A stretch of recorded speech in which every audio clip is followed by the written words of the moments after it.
بسم اللہ الرحمن الرحیم۔ ہر قسم کی تعریف اس اللہ کے لیے ہے جس نے ہمیں موت کے بعد زندہ کیا اور اسی کی طرف اٹھ کر جانا ہے۔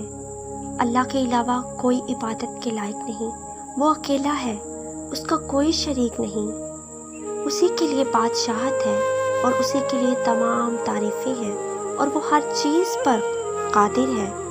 اللہ پاک ہے اور اس کے لیے ہر قسم کی تعریف ہے، اور اللہ تعالیٰ کے سوا کوئی معبود برحق نہیں۔ اللہ سب سے بڑا ہے، اور وہ اللہ جو بلند اور سب سے عظمت والا ہے، اس کی مدد کے بغیر کسی چیز سے بچنے کی طاقت ہے اور نہ کچھ کرنے کی ہی قوت ہے۔ اے میرے رب، ہمیں بخش دے۔ ہر قسم کی تعریف اس اللہ کے لیے ہے جس نے مجھے میرے جسم میں عافیت دی اور میری روح مجھے لوٹا دی اور مجھے اپنا ذکر کرنے کی اجازت دی۔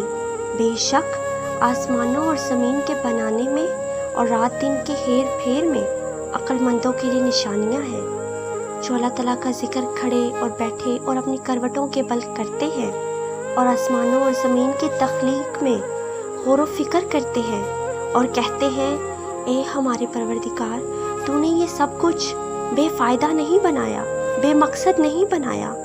تو پاک ہے، بس ہمیں آگ کے عذاب سے بچا لے۔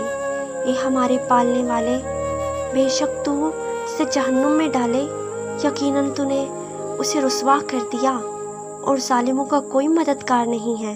اے ہمارے پروردگار، ہم نے سنا کہ ایک بلانے والا بآواز بلند ایمان کی طرف بلا رہا ہے کہ تم اپنے رب پر ایمان لے آؤ، بس ہم ایمان لائے۔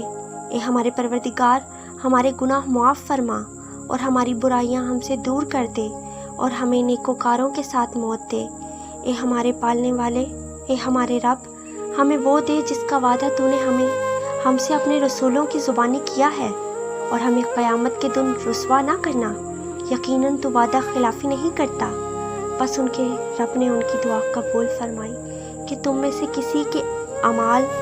کسی عمل کرنے والے کے اعمال کو میں ہرگز ضائع نہیں کرتا، خواہ وہ مرد ہو یا عورت۔ تم آپس میں ایک دوسرے کے ہم جنس ہو، برابر ہو۔ لہٰذا وہ لوگ جنہوں نے ہجرت کی اور اپنے گھروں سے نکال دیے گئے اور جنہیں میری راہ میں تکلیف اٹھانی پڑی، ایذا دی گئی، اور جنہوں نے جہاد کیا اور شہید کیے گئے، میں ضرور ان کی برائیاں ان سے دور کر دوں گا اور یقیناً انہیں ان جنتوں میں داخل کروں گا جس کے نیچے نہریں بہہ رہی ہوں گی۔ یہ ثواب اللہ تعالیٰ کی طرف سے ہے اور اللہ تعالیٰ ہی کے پاس بہترین ثواب ہے۔ تجھے کافروں کا شہروں میں چلنا پھرنا ٹھاٹ باٹ فریب میں نہ ڈال دے، یہ تو بہت ہی تھوڑا فائدہ ہے، پھر اس کے بعد ان کا ٹھکانہ جہنم ہے اور وہ بہت ہی بری جگہ ہے۔ لیکن جو لوگ اپنے رب سے ڈرتے رہے، ان کے لیے جنتیں ہیں جن کے نیچے نہریں جاری ہیں، ان میں وہ ہمیشہ رہیں گے۔ یہ اللہ کی طرف سے مہمان نوازی ہے، اور نیکوکاروں کے لیے جو کچھ اللہ تعالیٰ کے پاس ہے وہ بہت ہی بہتر ہے۔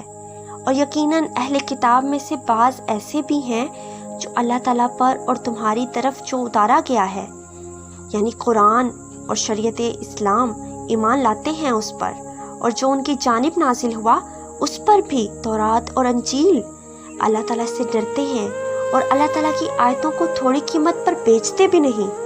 ان کا بدلہ ان کے رب کے پاس ہے، یقیناً اللہ تعالیٰ جلد حساب لینے والا ہے۔ اے ایمان والو، تم ثابت قدم رہو اور ایک دوسرے کو تھامے رکھو، ایک دوسرے کی مدد کرو اور جہاد کے لیے تیار رہو اور اللہ تعالیٰ سے ڈرتے رہو تاکہ تم مراد کو پہنچو، فلاح پا سکو، کامیابی حاصل کر سکو۔ صدق اللہ العظیم۔